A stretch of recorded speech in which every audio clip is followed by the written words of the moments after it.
Children, today we are going to start a new chapter, States of Matter. Now, the states of matter we'll study in gases and liquids. Now, you know that a particular substance can exist in solid, liquid or gaseous state under different conditions of temperature and pressure. The temperature at which these three states exist together, it is called as triple point. The difference in the physical properties of a substance in different state is due to the difference in the intermolecular forces of attraction. So what are these forces of attraction? First is van der Waals forces or intermolecular forces. They are the force of attraction and repulsion which exist among the molecules of a substance. It is different from electrostatic force. Greater the strength of intermolecular force, higher will be the boiling point and melting point of the substance, because if the force is greater, it will be difficult to get the particles to separate from one another.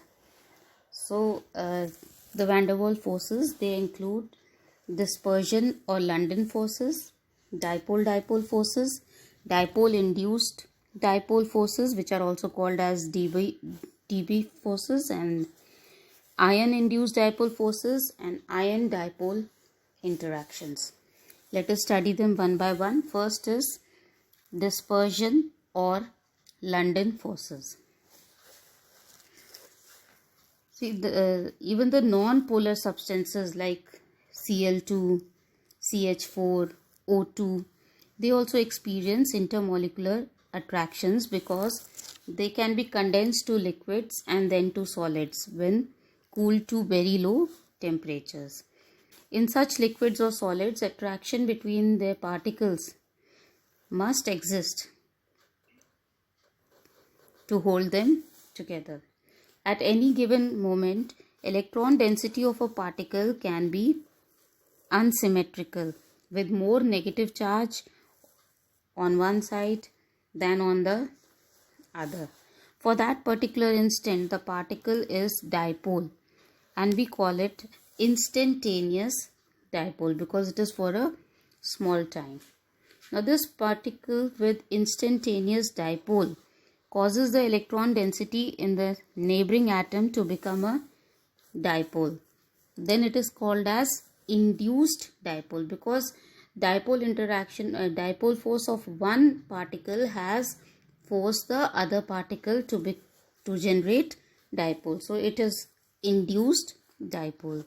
These two atoms of temporary dipoles now attract each other, and then this force of attraction is called as London or dispersion force. Like, see here you have two atoms, atom A and B.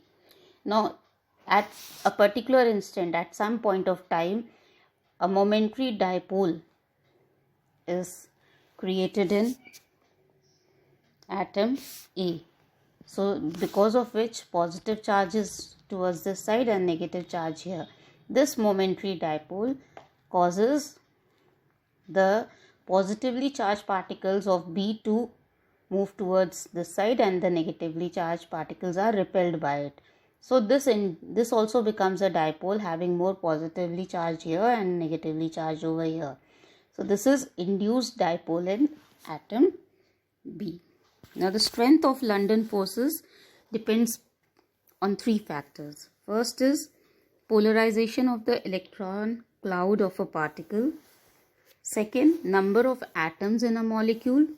And third, on its molecular shape. Okay, so this is dispersion or London forces. Second type of forces, it is called dipole forces. These forces of attraction occur among polar molecules which have permanent dipoles in which positive pole of the molecule attracts negative pole of the molecule. Like example, hydrogen chloride, hydrogen bromide. So in this hydrogen chloride, it has hydrogen which is positively charged and chlorine which is negatively charged. So within the molecule there is a permanent positively charged particle and negatively charged particle. So there is a permanent dipole, and this positive hydrogen will attract the negatively charged particle of other molecules. So there will be attraction between the positive and the negative charge. So Cl will be this side and hydrogen will be this side. So this is because both the atoms have their own dipole and oppositely charged regions are attracting each other. So this type of dipole is called as dipole-dipole forces. These attractive forces decrease with increase in distance between the dipole. The dipole-dipole interactions are stronger than London forces. Okay, London forces are the weakest because that is just a momentary for some particular time within a molecule. In London forces, the dipole is caused. Now next is dipole induced dipole forces or DD forces. Now this type of attractive forces operate between polar molecule having permanent dipole and non-polar molecule having no permanent dipole. So here we have one molecule which is having a permanent dipole, positive region and negative region, and another molecule which is not having any polar region. But because of the dipole present in this, it will induce all the negatively charged particles to move towards this side because positive is here and positive to this side. So a dipole is induced in them. Alright, for example, mixture of acetone and carbon tetrachloride. In that, this kind of dipole is seen. Now in this case, the force depends upon dipole moment of permanent dipole, polarizability of the neutral non-polar molecule, whether the non-polar molecule is capable of polarization or not. That also determines this force. Okay. Next, fourth type is ion-induced dipole forces. Now, a non-polar molecule can be polarized by an ion present near it. This is called induced dipole.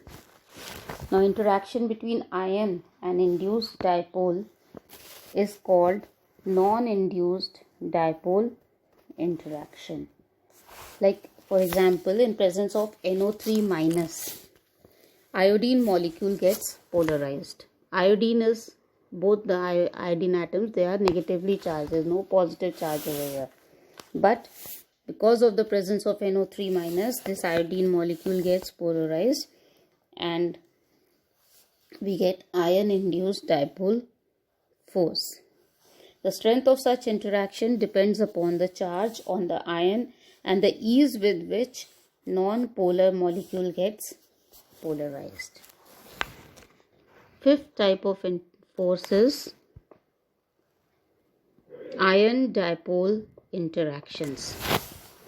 Now this is attraction between an ion, that the ion can be a cation or an anion, and a polar molecule.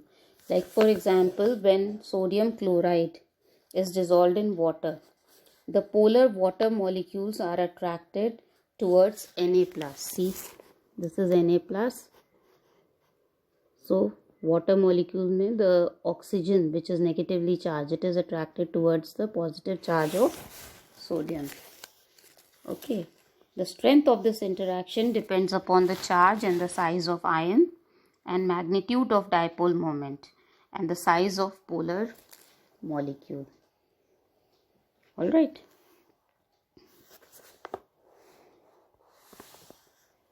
In case of chlorine because it is negatively charged, so hydrogen atoms will come, but they will not be that close as compared to oxygen.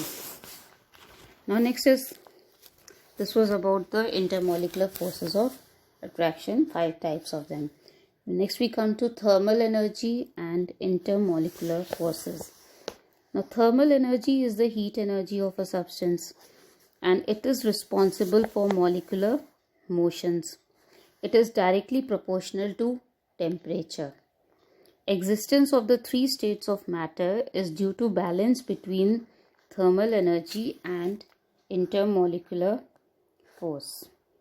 if the thermal energy is increased, then the solid will convert into liquid and liquid will get converted to gas.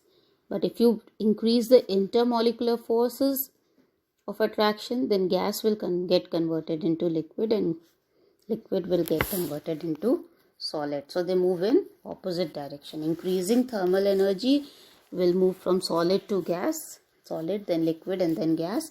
And increasing intermolecular force will cause gas to convert into liquid and liquid into solid. Okay, so this is how the three states of matter, they are interconvertible. Now next we come to the gas laws. These laws you have already studied in class 10, but still again we'll revise them. Now gaseous state is the simplest state of matter. Gases are highly compressible, exert pressure and diffuse easily. They obey the laws which are called as gas laws, and these laws are based on experiments. There are 11 elements which exist in gaseous state under normal condition of temperature and pressure. Now the first of the gas law is called Boyle's law. Boyle's law, it indicates the pressure-volume relationship. It says that temperature remaining constant, the product of pressure and volume of a given mass of a gas is constant. If you keep the temperature constant, then the value of P into V will always be constant. This is the gas law. Now this same expression, it can be written as, you say PV is equal to K constant. So you can say that if P is P1 and V is V1, then that will be equal to P2 into V2, and which will be equal to P3 into V3 and so on. The value of constant depends upon the amount of gas and temperature. Now Boyle's law can be verified by any of the ways which is shown graphically. See. Now first, this is the graphical verification of Boyle's law. When you plot pressure on y-axis and volume on x-axis, you get a curve like this. Okay, if you plot pressure against 1 upon volume, then you will get a straight line like this passing through the origin. And if you plot PV on y-axis and pressure on x-axis, then you will get at different temperatures lines parallel to x-axis at T1, T2 like this. Okay, so if you're getting lines like this for a gas in an experiment, that means Boyle's law is correct. Now in this case T2 is above T1, so that means that T2 is greater than T1. The line for T2 is above T1, so that means that T2 is greater than T1. At different temperatures, isotherms can be plotted like this. When you plot P against V, so the lower temperature will be lower curve, then T2, then T3. That means T3 is the greatest because it's on the top. T1 is at the lowest, so this would be the least. Similarly, P and 1 upon V if you are plotting, so you will get like this: T1, T2, T3, 3 lines. Again this indicates because T3 is at the top, line T3, so T3 will be greater than T2, which is greater than T1. T1 is the least. Alright. So this is the Boyle's law. Next we come to relation between pressure and density of a gas.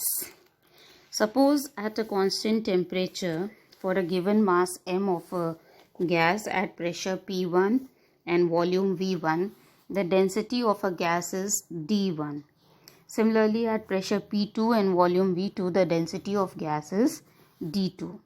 So you know that volume is equal to mass upon density. So V1 will be equal to m upon D1 and V2 will be equal to m upon D2. So P1 V1 is equal to P2 V2. ठीक है, according to Boyle's law, P1 V1 is equal to P2 V2. So what you can do is you can substitute the value of V1 and V2 from here. What do you get? P1 m upon D1 is equal to P2 m upon D2, or you can write m will get cancelled. You can write P1 upon D1 is equal to P2 upon D2. So, or you can even write like this, P1 upon P2 is equal to D1 upon D2. So what does it show? It shows that pressure is directly proportional to density. So at higher altitudes, the air becomes less dense due to low atmospheric pressure, and oxygen becomes insufficient for breathing. This causes headache and uneasiness. This is known as altitude sickness. Okay, because at higher altitude pressure is less, so the density also of air also becomes less, so people have problem in breathing, so they suffer from headache and uneasiness, which is called as altitude sickness. Next we come to the Charles law, which tells us about the volume temperature relationship. Now this law says that at constant pressure, volume of a given mass of gas increases or decreases by 1 upon 273 of its volume at 0 degree Celsius for each degree rise or fall in temperature. Again I am repeating, at constant pressure, here we are keeping the pressure constant. In Boyle's law we had kept the temperature constant. Volume of a given mass of a gas increases or decreases by 1 upon 273 of its volume at 0 degrees Celsius for each 1 degree rise or fall in temperature. But if it is T degree rise or fall, then it will become T upon 273. Okay. Now suppose the volume of a given gas is V0 at 0 degrees Celsius. Temperature is increased by T degrees Celsius. Now the new volume Vt will become, Vt is equal to initial volume plus V0 upon 273 into T. So it becomes V0 into 1 plus T upon 273, or Vt is equal to V0 273 plus T upon 273. Okay. Now at absolute 0 or minus 273 degrees Celsius, the volume of gas will become 0. At this temperature, no substance exists in gaseous state. So the temperature in absolute is obtained by adding 273 to temperature degree Celsius. So when whatever temperature is given in Kelvin to you, if you have to find out the temperature in Kelvin, then whatever temperature is given in degree Celsius, add 273 to it, you will get the temperature in Kelvin. Tk is equal to temperature in Celsius plus 273.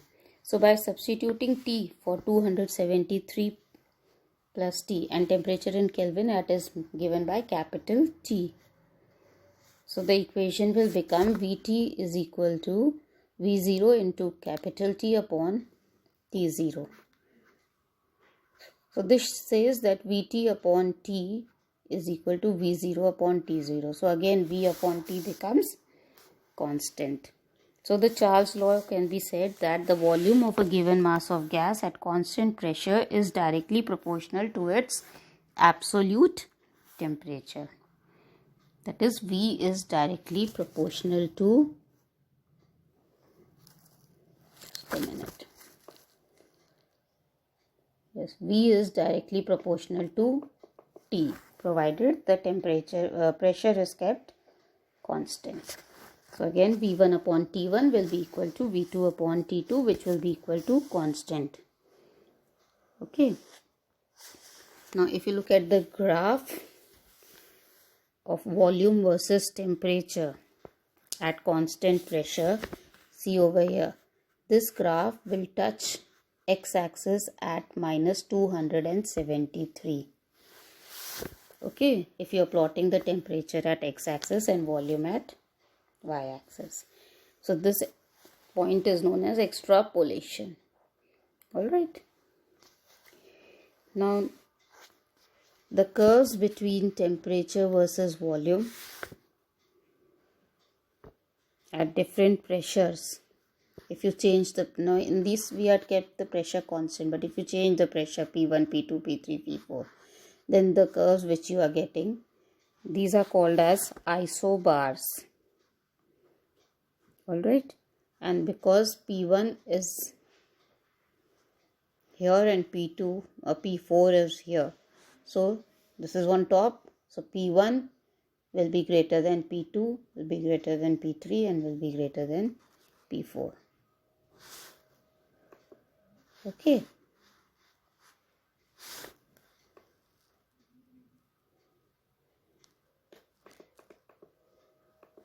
Now we come to relation between absolute temperature and density of gas. Suppose at constant pressure for mass m of the gas, volume at temperature T1 and T2 is V1 and V2 respectively, then D1 will be m upon V1, mass upon volume, D2 will be m upon V2, or V1 is equal to m upon D1, V2 is equal to m upon D2, but according to Charles' law, V1 upon T1 is equal to V2 upon T2, so it becomes m upon D1, T1 is equal to m upon D2, T2. So this becomes D1, T1 is equal to D2, T2, that is 1 upon T is directly proportional to density. Now hot air is lighter than atmospheric air, therefore balloons are filled with hot air for getting meteorological informations. Alright, because then the balloon will rise. Next, we come to Gay-Lussac's law. This Gay-Lussac's law, it gives us the relationship between pressure and temperature.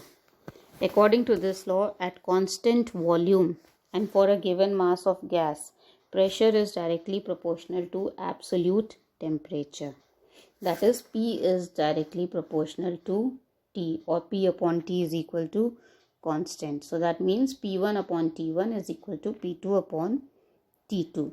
If you plot pressure versus temperature graph, pressure at x-axis, temperature at y-axis, so at different volumes you get